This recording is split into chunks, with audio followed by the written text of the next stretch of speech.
네, 끝내주는 인터뷰 시작합니다. 오늘은 AI 대전쟁이 시작되고 있는 중요 뉴스를 달려보도록 하겠습니다.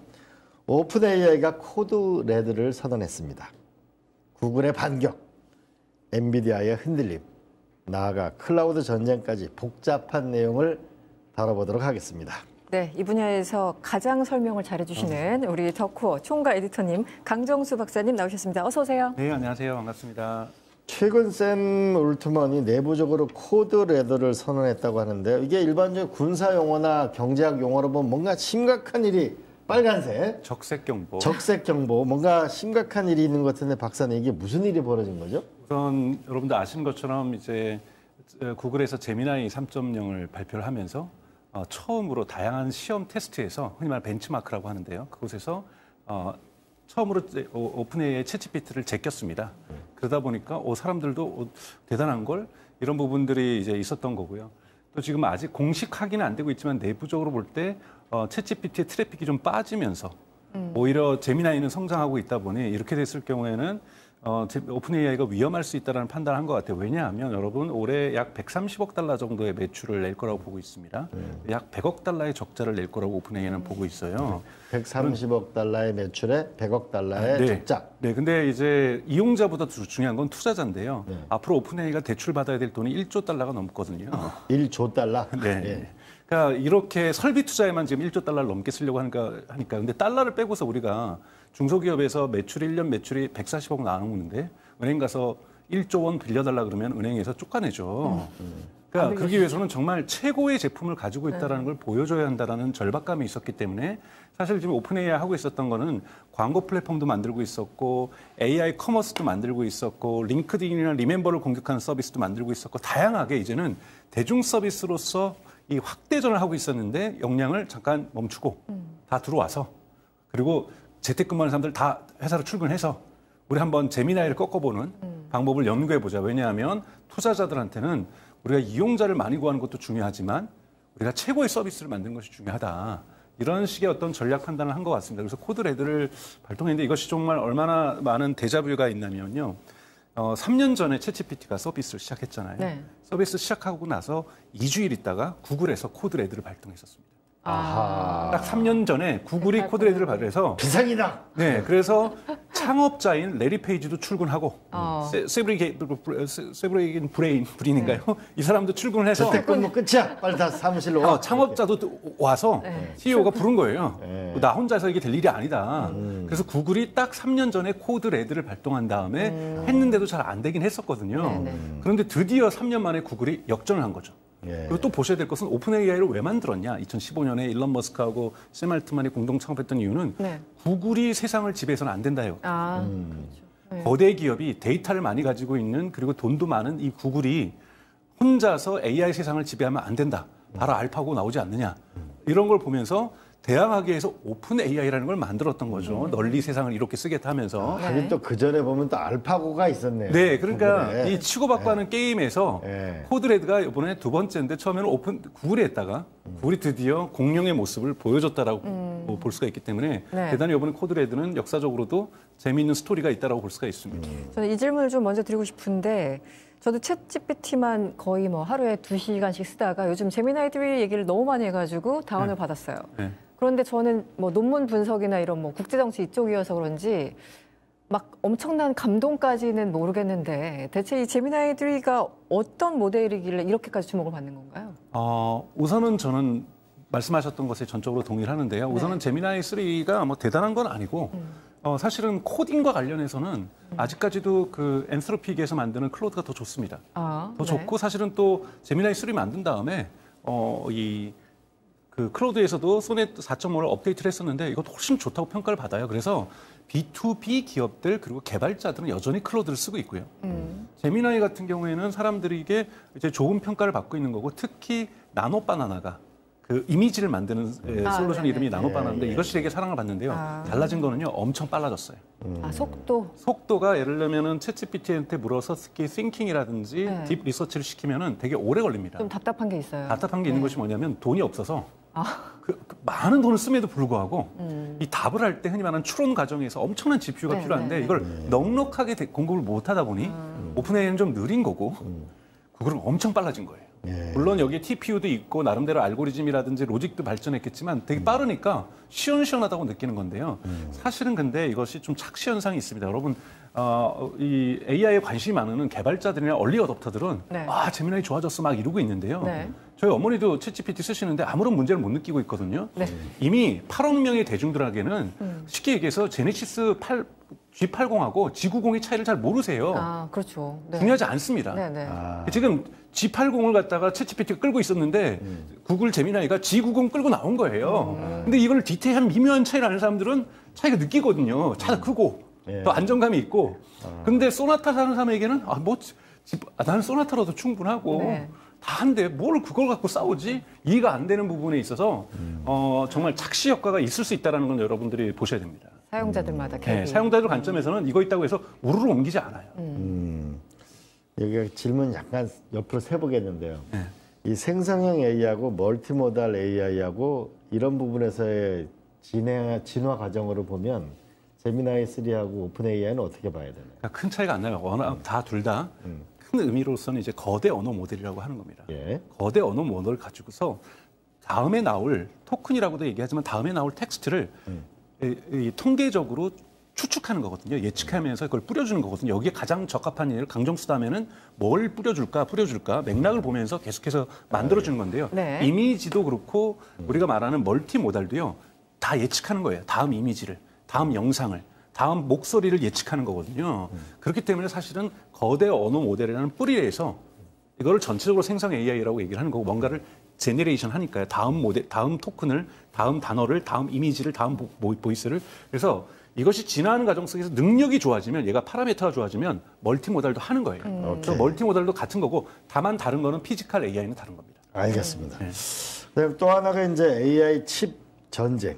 이게 중요한데요. 엔비디아가 그 전에 절대 강자였는데 요즘 흔들리는 말도 왜 이렇게 말을 제가 흔들리고 있는데 흔들린다는 말도 있는데 어떻게 보시나요? 흔들릴 겁니다. 흔들릴 거고요. 네. 흔들린다. 네, 흔들립니다. 왜냐하면 저는 엔비디아의 그 훌륭한 GPU가 순위가 떨어진다라고 생각하지 않고 있고요. 앞으로도 흔들리지 않을 거예요.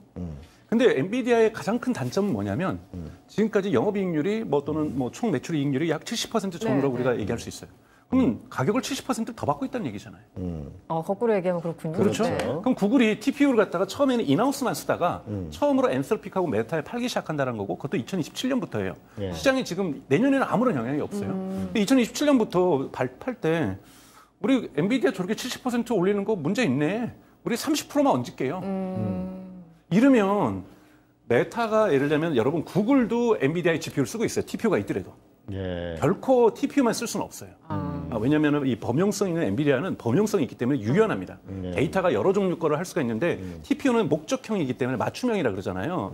그렇기 때문에 특정 목적이면 딱 맞게 쓸 수가 있어요. 특히 텐서라고 해서 이 행렬만 잘 하고 있는데요. 네. 그래서 구글도 두 개를 쓰고 있는데 근데 지금은 일방적으로 구글은 인하우스만 조금 쓰고 있었고 이번에 아마존도 인하우스로 만들기 위해서 조금 쓰고 있었는데 협상할 때 눈물 나게 GPU를 달라 그랬는데 GPU를 엔비디아 걸 가장 많이 사가는 기업이 지금 메타예요. 1위가 메타고 2위가 마이크로소프트입니다.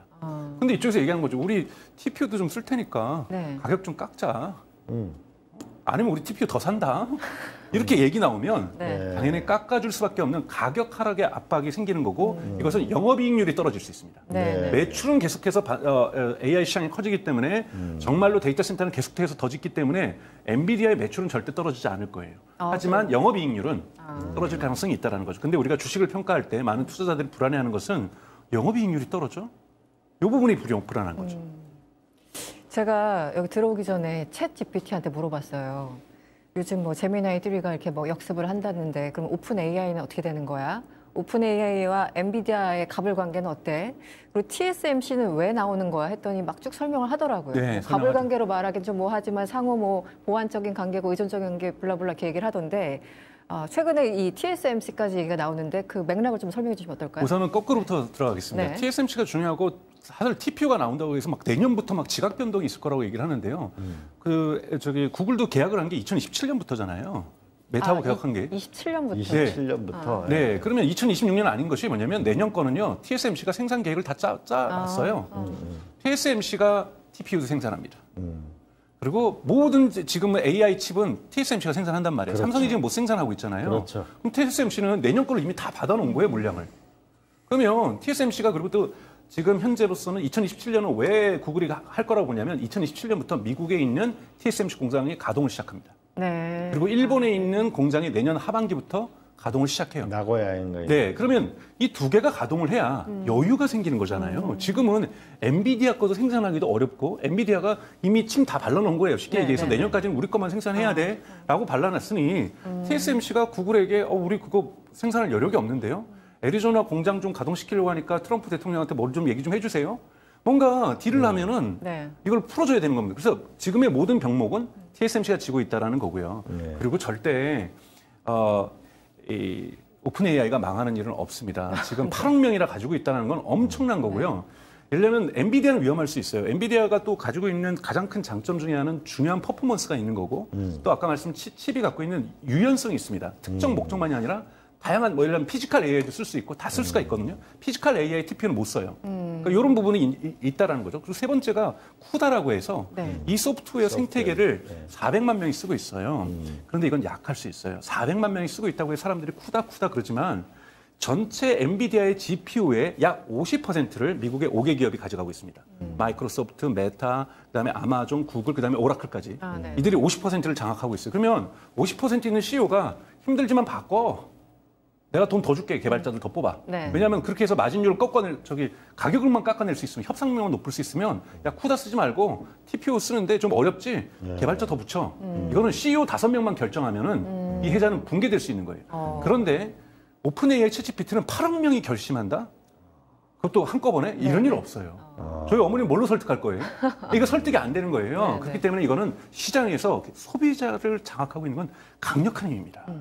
그러니까 CEO나 정치권 몇 명 설득하는 게 아니라 개별 소비자는 설득할 수 없기 때문에 그렇기 때문에 챗GPT의 이 견고함은 상당히 오래 갈 거라고 보고 있습니다. 챗GPT는 안 망한다. 안 망한다. GPT는 이용자가 많다. 이런 얘기입니다. 이용자는 하나하나 설득하기 어렵다. 8억. 엔비디아는 이제 수많은 도전을 받게 되겠네요. 그렇죠. 왜냐하면 너무 많이 돈을 벌고 있어요. 탐이 나잖아요.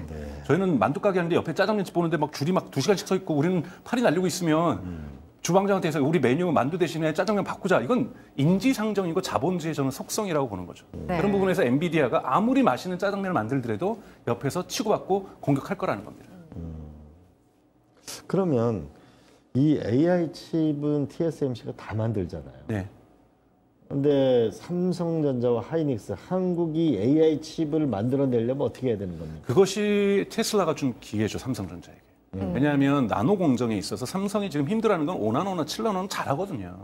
문제는 3나노 쪽으로 못하는 거잖아요. 고객이 한 군데도 없습니다. 없는데 지금 고급 나노 공정에서 첫 고객이 테슬라가 된 거예요. 이게 언제부터입니까? 2027년부터죠. 27년부터. 네, 27년부터 삼성의 첫 고객이 the first customer가 테슬라예요. 여기에서 만약에 잘 만들어서 이 제품이 인기가 있으면 사람들이 신뢰가 생기잖아요. 공장은 지금 텍사스에 크게 짓고 있단 말이에요. 그러면 그 남는 저희 공정에다가 우리 엔비디아 거도 만들자, AMD 거도 만들자, 우리 구글 거도 만들고 아마존 것도 만들자라는 고객들이 엄청나게 올 수 있습니다.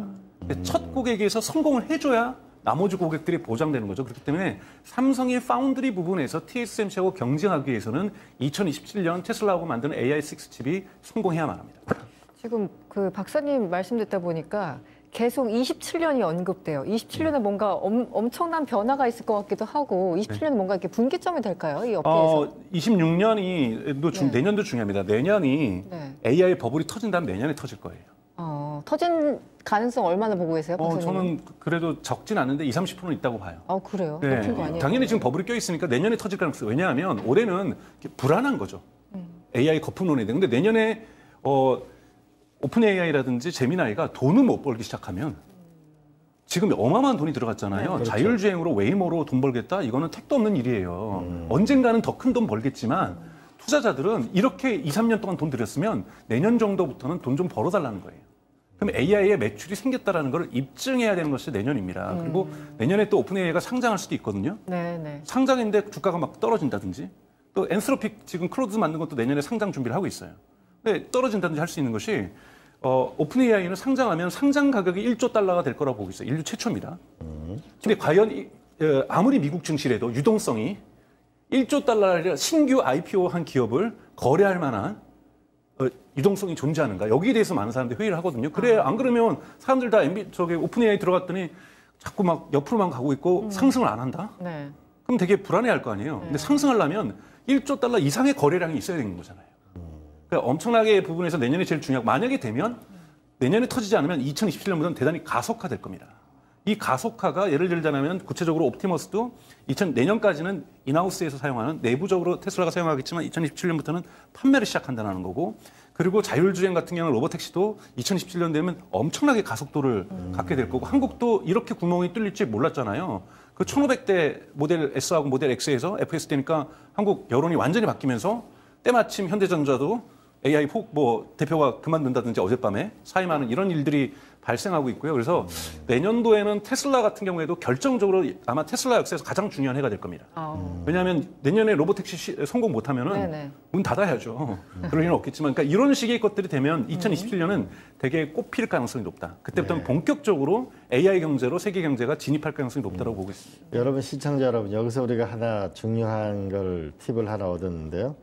하나는 삼성전자가 HBM4를 양산하게 될 거다. 내년도에 약 순이익이 100조 정도 나게 될 것이다. 라는 전망이 있었고요. 우리 강정수 박사님 말씀에 의하면 테슬라에 의해서 AI 칩이 27년도부터 본격적으로 만약 성공한다면 더 이상은 얘기 안 하도록 하겠습니다. 네. 이 질문도 한번 드리겠습니다. 최근 그 AWS 그리고 구글 클라우드가 손을 잡고 멀티 클라우드 네트워크 서비스를 발표했다고 하는데 이게 어느 정도의 비중이 있는 뉴스일까요? 이제 정말로 이거는 미국 빅테크들이 엄청나게 거인이 되고 있는 거예요. 그러니까 쉽게 얘기해서 멀티 클라우드라는 건 뭐냐면 제가 특정 서비스는 AWS에서 맡기고 우리 회사에 특정 서비스는 구글로 맡긴데 이걸 두 개를 연결하려면 엄청나게 오래 걸렸거든요. 네. 그러니까 몇 주, 몇 달이 걸렸어요. 근데 이제는 몇 분으로 되게 둘이서 전용 고속도로를 놓은 겁니다. 그러면 이거는 AWS 입장에서는 지금 AWS가 성장하고 있는데 지금 아마존이 위험해요. 왜냐하면 특별하게 AI 모델도 별로 없는 것 같고 아마존닷컴도 지금 막 공격받고 있고 근데 아마존 AWS 시장이 제일 가장 큰 클라우드 사업자거든요. 2, 3이랑 격차가 대단히 뚜렷합니다. 네. 그런데 AI가 별로 없는 거예요. 그럼 구글 쓰고 싶을 거 아니에요. 근데 구글은 클라우드에서 3위 업체고 성장을 하고 있지만 AWS를 쫓아갈 수가 없어요. 그래서 대부분 여러분들이 쓰고 있는 넷플릭스 다 AWS예요. 그러니까 뭐 이런 서비스들이 대부분 AWS에 있다 보니까 근데 이제 유혹하는 거죠. AI로. 근데 AI만을 위해서 구글 가기에는 위험이 큰 거예요. 그러면 우리 썩자. 그래서 AWS 입장에서는 나쁘지 않은 것이 AI는 구글 가서 쓰고 나머지 원래 서비스는 여기 있으세요. 두 가지를 섞어가지고 우리가 같은 서버스처럼 느껴주게 데이터 센터에 있는 것처럼 느껴주게 해줄게요. 구글도 혼자 해보려니까 안 되니까 그럼 AI 고객이라도 우리가 유치하려면 원래 전통 서버 그 고객들한테 AWS 고객들한테 거기 있으세요. 하지만 AI는 우리 거 쓰세요. 그러면서 나중에 유혹하겠죠. 한번 이제 쓰기 시작했으니까 나머지도 옮기세요. 그러니까 서로 이제 경쟁에서 AWS가 사실은 조금 구글의 페이스에 눌린 거예요. AI는 자기네들이 못하니까 고객이 떠내려고 하니까 구글하고 연결해주는 거고 구글도 자기 혼자서 영업을 키우기에는 조금 힘이 붙이니까 그래도 자신감은 AI 쪽에 생겼으니까 아마존과 협상해서 서로가 윈윈하는 걸로 한 거지만 구글의 이 주도세가 강해진 거죠. 잠시 동거하는 건가요? 아니면 전략적으로? 전략적으로 동거할 수밖에 없는 것이 도로를 한번 놓으면 그렇죠, 우리가 고속도로 한번 놓았다고 해서 그 다음날 뜯어 이렇게 할 수 있는 거가 아니거든요. 그래서 전용 네트워크선이 깔리는 겁니다. 구글 클라우드 데이터 센터와 아마존의 데이터 센터 사이에. 그래서 이 전용 네트워크선은 물리적인 거기 때문에 이 물리적인 선을 걷었다 뗐다 할 수도 있기는 좀 어렵습니다. 박사님 말씀을 들으니까 구글이 그러면 상당히 약진하고 있는 거네요. 네, 맞습니다. 그죠? 제미나이 3에서도 생성형 AI에서도 올라오고 있는 거고 클라우드 서비스에서도 올라오고 있는 거고 칩에서도 TPU로 올라오고 있는 거고 칩에서도 TPU로 올라오고 그럼 현재 주가는 각 회사들이 어떻게 돼 있어요? 그래서 지금 구글이 가장 많이 올해 상승한 테크 중에 하나가 되고 있는 거지 않습니까? 그래서 네, 지금 앞으로도 계속 올라가게. 보셔야 되는 것이 여러분 보셔야 되는 게 전환기 시기에는 이런 풀스택을 갖고 있는 수직 통합하고 있는 기업이 유리합니다. 결국은 모든 경우를 다 가지고 있는. 그렇죠. 왜냐하면 어떤 경우가 경쟁 상황에서 퍼질지 모르거든요. 지금 테슬라도 잘 나가는 이유가 심지어는 리튬 저기 리파이너리 정제소도 갖고 있잖아요. 네. 리튬 정제소, 히토류 정제소도 가지고 있고 최근에 가동을 시작을 했죠. 배터리도 만들지만 LG 엔솔에도 맡기고 파나소닉에도 맡기고 차체도 만들고 AI도 하고 로보틱스도 하고 그러니까 액추에이터 부품 들어가는 것도 힘들어지니까 우리가 그럼 만들게 그러면서 액추에이터도 만들기 시작했고 이건 뭐냐면 전환기 시대에 수직을 통합한 것. 과거에 1907년에 포드가 모델 T를 만들 때요. 유리 공장하고 고무 공장하고 철 공장까지 포드 공장 안에 다 있었어요. 왜냐하면 유리를 이렇게 대량으로 만들 때가 밖에 없었던 거죠. 고무도 그렇고요. 타이어도. 근데 자기네 많이 필요해요. 이렇기 때문에 지금 테슬라도 삼성하고도 같이 하지만 TSMC하고 같이 하지만 자기네들도 파운드리 만들겠다 그러잖아요. 필요에 따르면. 이러한 전환기 시기에는 되게 이 풀스택이라고도 할 수 있고 또는 수직 통합할 수 있는 전체를 다 가진 기업이 되게 유리합니다. 그렇다면 우리나라 모든 경우에도 다 반도체는 쓰여지는 거 아니에요? 네, 그렇죠. 그러면 삼성전자, 하이닉스 이 뭔가 우리나라 파운드리 해서 우리도 수직 계열화를 성공하면 큰 대표. 네, 그렇죠. 근데 이제 되게 위험해지고 있는 것이 지금 현대자동차라고 볼 수가 있죠. 현대자동차가 AI 부분을 대단히 늦게 시작을 했던 부분들 그리고 사실상 송 사장이 그만두게 되는 것은 지난 4년이 만 5년이라고 볼 수 있는 5년이 물거품이 될 수도 있는 위기라고 보는데요. 저는 송 사장님이 사임했다고 생각하지 않아요. 이건 해고한 거지.